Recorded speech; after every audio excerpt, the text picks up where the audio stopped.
You know, I I'm a big fan of movies.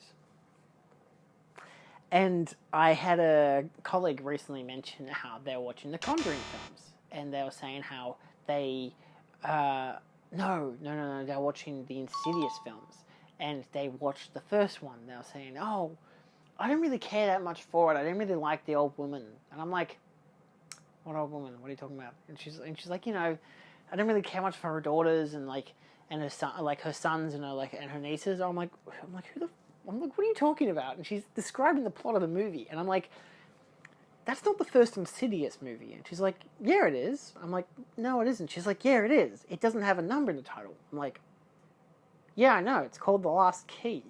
She's like, yeah. I'm like, yeah, that's the fourth movie. And she's like, no, it isn't. I'm like, yeah, but it's a prequel. It's set before the first one, but it's actually a sequel to the third one. And she's like, what? And I'm like, you've seen the first one. And I described the first one to her, which was just called Insidious. And she was like, yeah, no, I've seen that one. I'm like, yeah, that's the first one. She's like, oh. And she was like saying like she actually liked that one or whatever. I'm like, yeah, that's the first one. The second one comes right after that, where it's, the Back to the Future stuff. They go into the past and they into, the first movie through the second movie. It's the guy's possessed by the old woman. She's like, oh yeah, she vaguely remembered the second one. I described the third one. She hadn't seen it before. I'm like, the third one is the first prequel, where it's the bad prequel. They're trying to replicate the first and second film, but they're also setting up all the stuff that happened before the first movie, and it's just bad. But then the fourth one is like, oh, this one character that we all like. Let's give her a proper backstory and actually do a good character job with her. And I was describing that movie, and she's like, that's the first one. I'm like, no, that's just The Last Key. It's just called The Last Key. It's the fourth movie. There's Insidious 1. It's not even called it. It's just called Insidious. Insidious Chapter 2, Insidious Chapter 3, the prequel, Insidious The Last Key, the fourth one, which again, the second prequel, so it's a pre-sequel. Oh my god. Though realistically, if you don't watch the third one, it doesn't impact you in any other way. It's just like, the fourth one is just a journey with these characters. It's not setting up anything. There's no payoffs. There still is a bit of a tagline to the demon with red face, but outside of that. And then there's Insidious The Red Door. And she's like, what the hell is that? And I'm like, that's the fifth one. And she's like, the fifth one? I'm like, yeah, it's the sequel to Insidious Chapter 2. And she's like, oh. And she's like, is that on streaming? And I'm like, I have no idea.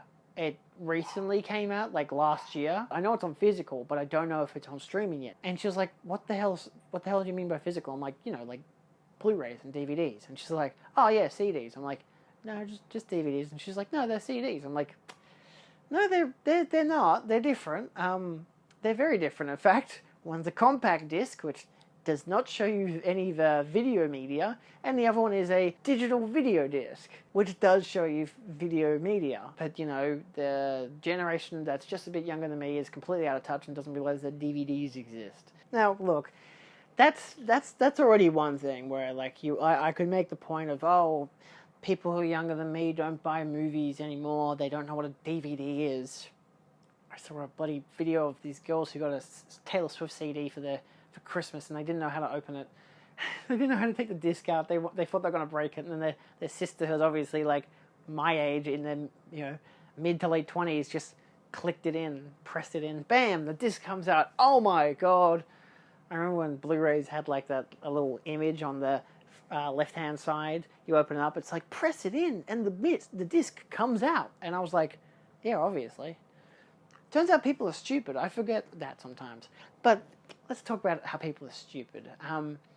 And how movie series keep removing their numbers. I didn't think it was a problem. I kind of like it, There are some franchises like the Fast and Furious films, who have every second name is completely different to the last, which is mostly because they don't have the copyright anymore for the Fast and the Furious as a title, hence why it's not called The Fast and the Furious Part 1, Part 2, Part 3, Part 4, because they have to give money to like Roger Corman or some shit, because he owns the rights to the original name, so they only have it for the first movie, but then the rest of them have just different titles, like Too Fast, Too Furious, Fast and Furious Tokyo Drift, Fast and Furious, which is the fourth one, which also confuses my dad, because he's like, which one have I seen again? I'm like, you've seen the fourth one, you haven't seen the first one, because one has a V in it, two in fact, The other one doesn't have any of those things. But then, of course, there's Fast 5 and Furious 6, and I think they did the Furious 7 as well.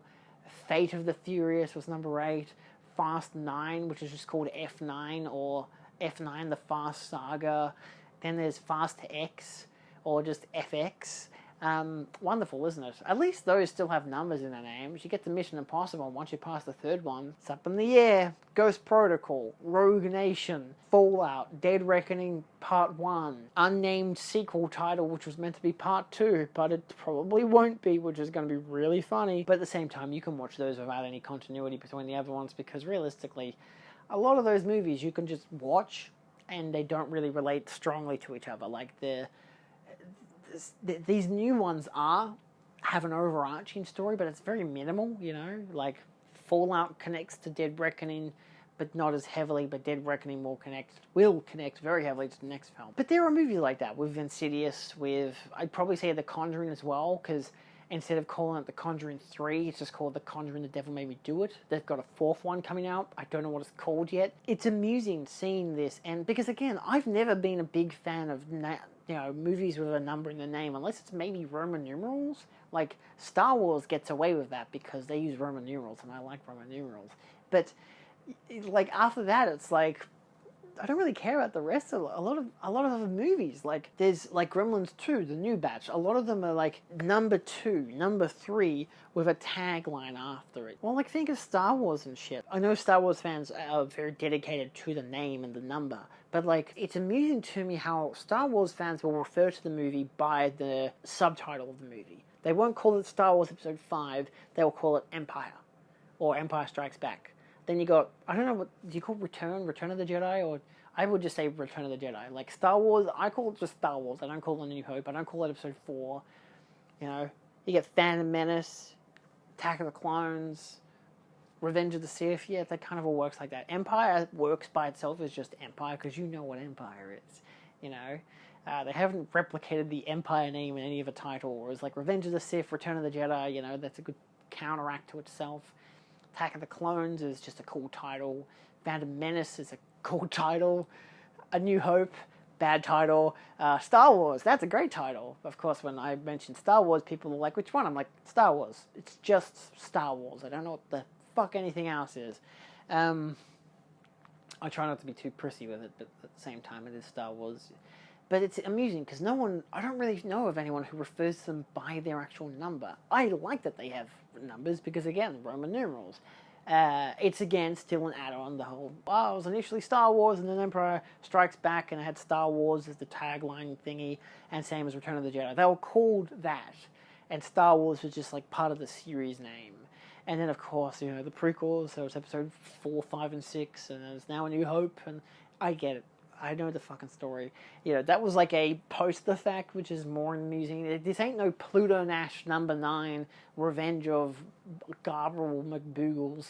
You know, like, this isn't one of those things where they jokingly make the 9th movie and you need to watch the rest of them beforehand. I know it's even a meme of, like, Blade Runner 2049. Shit, do I have to watch Blade Runner 1 through to 2048 beforehand? Cute joke. It's bad enough when you try to watch Blade Runner and you're like, wait, do I watch the director's cut, the theatrical cut, the final cut? Man, watching movies can kind of be a bit hard, can't it? So I feel like I shouldn't exactly be like, oh, people are dumb. Turns out people are stupid. No, at the same time, that sometimes is just how it is, you know? Like, there can be struggles with movies and they could have movie numbers in their titles, maybe they don't. Like, they could just be known as Hangover Part 1, Part 2, and Part 3. Or you've got Gremlins, and then Gremlins the New Batch. It's still called Gremlins 2, but it's Gremlins the New Batch. I don't know, it's like Knives Out. You know, Knives Out was just meant to be Knives Out, then Glass Onion, then whatever the third one is. But instead it's Knives Out, Glass Onion, a Knives Out mystery. A Knives Out mystery. When the fuck do they get their Knives Out and fucking Glass Onion? They don't do that. Stupid ass Netflix. I don't know. I say that, but then you look at the Halloween films. Gee, that's a lot of fun, isn't it? As much as that has numbers in it, they also have titles, and that still gets confusing. Halloween, Halloween 2, Halloween 3, Season of the Witch. Number 4, Return of Michael Myers. Number 5, Revenge of Michael Myers. Number 6, The Curse of Michael Myers. Number 7 is H2O. Number 8 is Resurrection, and then there's 9 and 10 if you were, and technically 11 with Halloween, Halloween Kills, Halloween Ends, unless you want to put in the Rob Zombie ones as well on there. But boy, that's a lot of fun when you have 2 movies in a franchise with the same name. Oh, why do they do that? Why is Halloween and Halloween called Halloween and Halloween? They shouldn't have done that. Why the fuck do they do that? Especially for sequels. Like, for remakes, I can understand, because you're remaking a movie, like Total Recall and Total Recall. You just add the number after it, Total Recall 1990, and then Total Recall 2012? Something like Planet of the Apes and Planet of the Apes works, because at least I gotta get those Planet of the Apes movies on goddamn physical. My god, I need to watch those movies. But there's a lot of shit like that, where you'll have a bunch of movies, they'll have a bunch of names, and they'll either have numbers, or they'll have letters, or they'll have words, and it's just, it eventually gets tiresome. Like Mission Impossible 1, 2, 3, that's tiresome. But Mission Impossible Ghost Protocol, Rogue Nation, and Fallout, that's cool. But then I'll still have my dad ask, which one was the one with the tower? Which one is the one with the helicopter? Like, I'll have to define a movie by its set pieces, which is still great if a movie is memorable enough that you get the set pieces. That one has the tower, that one has the train, that one has the plane, that one has the helicopter. Yeah, that works. Tower, train, plane, helicopter. What other thoughts do you have on this? Do you like whether they have numbers or Roman numerals or subtitles? I like subtitles, but sometimes they get a bit long. But I don't like Dune or Dune Part 2. I don't like Part 2s. Stupid ass thing. Is Dune 3 going to be Part 3? I know it isn't, because it's second part of the book. Part 3 will be like Dune Messiah or something. Anyway. Bye.